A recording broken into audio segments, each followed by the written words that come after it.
कहीं आप भी तो कर्ज पर खरीदे गए एक अपार्टमेंट को अपना नेटवर्थ नहीं मानते हैं।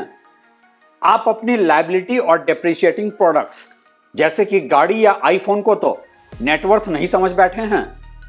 क्या आपके पास जो कुछ भी सामान है वो वाकई आपके नेटवर्थ का ही पार्ट है, सही मायनों में बढ़ा रहा है आपकी फाइनेंशियल वर्थ को?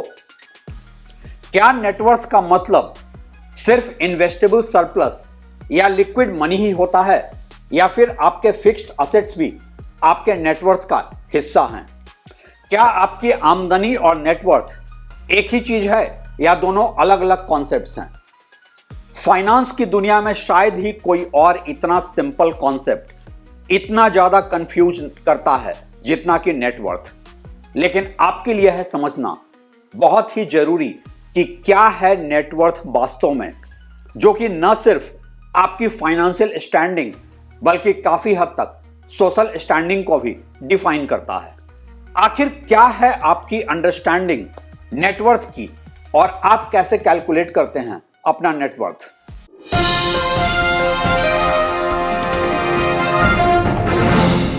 नमस्कार, आप देख रहे हैं ट्रैक टू रियलिटी और मेरा नाम है रवि सिन्हा। मेरे पिछले कई वीडियो में जहां मैंने नेटवर्थ की बात की थी, मैंने मिडिल क्लास की बात की थी और समझाया था कि कैसे आपकी नेटवर्थ आपकी सही हैसियत को डिफाइन करता है, न कि आप कितना कमाते हैं और कितना खर्च करते हैं। उसके बाद से ही कमेंट बॉक्स में और मेरे मेल पर कई लोगों ने कहा कि मुझे नेटवर्थ को और बेहतर तरीके से समझाना चाहिए। कई लोगों ने तो अपने फाइनेंस को लेकर भी पूछा कि क्या यह सब मेरा नेटवर्थ है भी या नहीं। कुछ सवाल तो ऐसे थे कि जिससे साफ पता चलता था कि लोगों में नेटवर्थ को लेकर सही अंडरस्टैंडिंग की बहुत ही कमी है।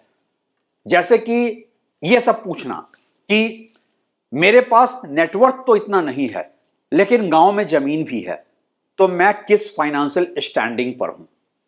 1 करोड़ का नेटवर्थ कम भी नहीं होता है अगर साथ में अपना घर भी हो तो। क्या मैं गांव की जमीन को अपने नेटवर्थ का हिस्सा मान सकता हूं? क्या फ्यूचर में मिलने वाले इनहेरिटेंस का पैसा, पैतृक संपत्ति और प्रॉपर्टी मेरे ओवरऑल नेटवर्थ का हिस्सा है? सबसे बड़ी समस्या मुझे वहां पर दिखी जहां की लोगों ने हैसियत से बढ़कर और अगले 20 सालों के लिए कर्ज पे खरीदे हुए घर को भी नेटवर्थ का हिस्सा बना दिया और गाड़ी, आईफोन या ऐसे ही दूसरे डेप्रिसिएटिंग आइटम्स को लोग अपना असेट या नेटवर्थ मानते हैं। वाकई इंडिया में नेटवर्थ को लेकर बहुत ही मिसअंडरस्टैंडिंग है। नेटवर्थ की समझ लोगों में अमूमन कम ही है और उन्हें दोष भी नहीं दिया जा सकता है। एक ऐसे देश में जहां की फाइनेंशियल एजुकेशन हमारी फॉर्मल एजुकेशन का हिस्सा है ही नहीं। लेकिन वो एक अलग बहस का विषय है और उस पर एक अलग से वीडियो बनाऊंगा। फिलहाल आज मुद्दा यह है कि नेटवर्थ होता क्या है, आखिर कैसे कैलकुलेट करते हैं आप अपना नेटवर्थ। एक सिंपल भाषा में आप अपने टोटल एसेट्स, जो कुछ भी है आपके पास वैल्यूएबल, उसका वैल्यू जोड़ लें, जैसे कि प्रॉपर्टी, कैश, सोना, स्टॉक और म्यूचुअल फंड वगैरह। और फिर जो लायबिलिटी है, जितनी आपकी देनदारी है जिंदगी में, उसका जोड़ निकालकर असेट वैल्यू से माइनस कर दें और जो फाइनल अमाउंट आता है वो है आपका नेटवर्थ। लेकिन ये असेट माइनस लायबिलिटी को थ्योरी में डिफाइन करना जितना आसान है लोगों के लिए, वो अक्सर ही उतना ही मुश्किल हो जाता है। मसलन कि असेट क्या है और लायबिलिटी क्या है। तो असेट की परिभाषा है कि हर वो आइटम जो या तो अपना वैल्यू होल्ड करती है या फिर उसकी वैल्यू बढ़ती रहती है या फिर जिसका कि कैश फ्लो मिलता रहता है, वो सब असेट है।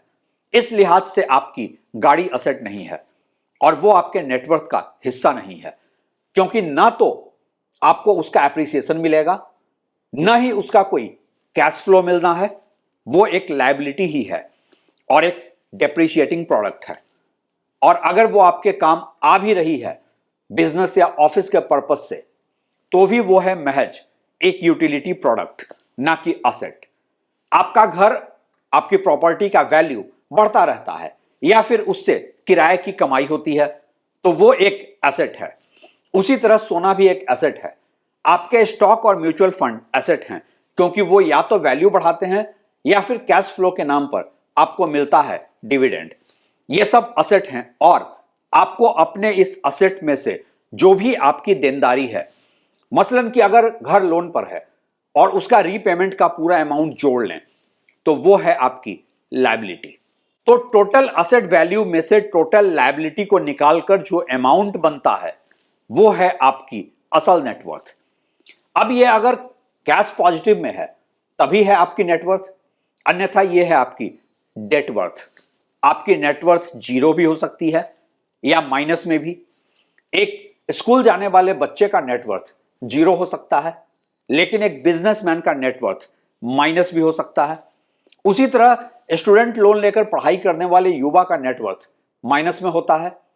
यहां यह भी समझना जरूरी है कि फ्यूचर में होने वाली कमाई कभी भी नेटवर्थ का हिस्सा नहीं हो सकती है। सवाल यह उठता है, अगर यह नेटवर्थ कैलकुलेशन इतना सिंपल है तो फिर मार्केट में इसे लेकर इतना कंफ्यूजन क्यों है? वो इसलिए कि या तो लोगों में फाइनेंशियल एजुकेशन की कमी है, पैसों को लेकर कॉन्सेप्ट क्लियर नहीं है, या फिर वो नेटवर्थ को अपने कन्वीनियंस, अपनी सुविधा के अनुसार डिफाइन करने लगते हैं, या फिर सामाजिक दिखावे को लोग नेटवर्थ समझकर उल्टा डेटवर्थ क्रिएट कर लेते हैं और उनका नेटवर्थ निगेटिव में चला जाता है।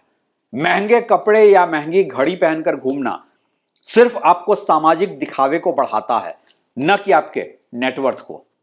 यहां पर कुछ सवालों का जवाब बहुत जरूरी है और ज्यादातर ये सवाल नेटवर्थ को लेकर पिछले कुछ दिनों में मेरे पास आए हैं। सवाल ये कि क्या आपका घर जिसमें कि आप रहते हैं वो आपके नेटवर्थ का हिस्सा है या नहीं। बहुत लोगों में यह कंफ्यूजन रहता है कि क्या सिर्फ इन्वेस्टेबल सरप्लस ही नेटवर्थ होता है। नहीं, ऐसा नहीं है। इन्वेस्टेबल सरप्लस के साथ साथ आपके फिक्स्ड एसेट जैसे कि प्रॉपर्टी और आपके घर के सोने के गहने भी आपके नेटवर्थ का हिस्सा हैं। लेकिन यहां पर यह ध्यान देने वाली बात है कि आम तौर पर लोग कर्ज पर लिए घर को न सिर्फ अपना नेटवर्थ मान लेते हैं, बल्कि उसके एक नॉशनल एप्रिसिएशन को भी अपने नेटवर्थ में जोड़ लेते हैं। आमतौर पर मेरे पास ऐसे भी कमेंट्स आते हैं कि आप कैसे बोल रहे हैं कि 1 करोड़ के नेटवर्थ वाले लोग देश के 140 करोड़ में से केवल 1.5% या 2 करोड़ के ही आसपास हैं। इतने लोग शहर में 50 लाख से 1 करोड़ के घर कैसे खरीद रहे हैं? फिर वो इसलिए कि आप जिस कर्ज के घर को अपने नेटवर्थ में जोड़ रहे हैं वो दरअसल आपका नेटवर्थ निगेटिव में डाल रहा है, वो डेटवर्थ है। और जो लोग 1 करोड़ के घर खरीद रहे हैं वो दरअसल अपने नेटवर्थ से नहीं खरीद रहे हैं वो घर, वो बैंक के लोन से खरीद रहे हैं। और यहां दरअसल बैंक ही है उस घर का असली मालिक, ना कि आप। जब तक कि अगले 20-25 साल तक आप उस घर के कीमत और उसका ब्याज बैंक को न चुका दें, उसको ऐसे समझें कि अगर आपने 1 करोड़ के घर के लिए बैंक से 80 लाख का 20 साल के लिए लोन लिया है तो आपको बैंक को चुकाने हैं लगभग 1.5 करोड़।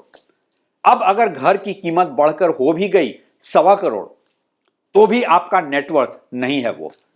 आपके रियल नेटवर्थ में तो उतना अमाउंट माइनस हो जाएगा जितना कि आपने अभी बैंक को देना है। और इसलिए कर्ज पर खरीदा घर तो आपके आज के नेटवर्थ को घटा रहा है, न कि बढ़ा रहा है। नेटवर्थ में सबसे ज्यादा कंफ्यूजन ऐसे लोन पर लिए घर को ही लेकर होता है।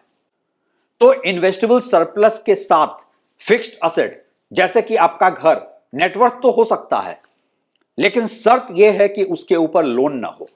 उसी तरह का एक और सवाल यह आता है, क्या मेरी पैतृक संपत्ति और गहने मेरे नेटवर्थ का हिस्सा हैं?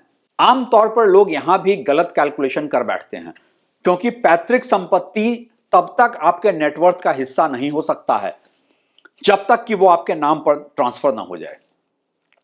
यह कुछ ऐसा है कि आप अपने अगले महीने ऑफिस में मिलने वाले बोनस को अपनी आज की सैलरी का हिस्सा नहीं ही मान सकते हैं। वो मिल भी सकता है और नहीं भी। वो तो है सिर्फ भविष्य की एक उम्मीद, न कि आपका नेटवर्थ। एक और बात जो आपको समझनी है वो ये कि आपकी आमदनी आपकी नेटवर्थ नहीं है। उस आमदनी से आपने जो एसेट क्रिएट किया है सिर्फ वही है आपके नेटवर्थ। आमतौर पर लोग इनकम को नेटवर्थ समझ लेते हैं, लेकिन ऐसा नहीं होता है। उदाहरण के तौर पर कोई 1 लाख रुपए महीने की कमाई से भी ज्यादा नेटवर्थ बना सकता है किसी ऐसे इंसान के मुकाबले जिसकी महीने की 2 लाख की कमाई है। ऐसा इसलिए कि महीने के 2 लाख रुपए कमाने वाले की पारिवारिक जिम्मेदारियां ज्यादा हो सकती हैं और पहले वाले इंसान की कम आमदनी में भी हो सकती है बेटर नेटवर्थ, क्योंकि कोई जिम्मेदारी ना हो। तो यह है नेटवर्थ का पूरा गणित, और उम्मीद करता हूं कि मैंने आपको कॉन्सेप्ट क्लियर कर दिया है। आपकी बहुत सारी कंफ्यूजन और मिसअंडरस्टैंडिंग को भी दूर करने की कोशिश की है मैंने। अब आप बैठकर करें कैलकुलेशन अपने सही नेटवर्थ का और मुझे दे इजाजत। और अगर अब भी आपके कोई सवाल हैं तो आप पूछ सकते हैं। और हां, कितने नेटवर्थ पर आप कहां खड़े होते हैं इंडिया के वेल्थ हायरार्की में, वो एक अलग ही इंटरेस्टिंग सब्जेक्ट है डिस्कशन के लिए, लेकिन वो फिर कभी किसी और वीडियो में। मेरे साथ बने रहने के लिए शुक्रिया।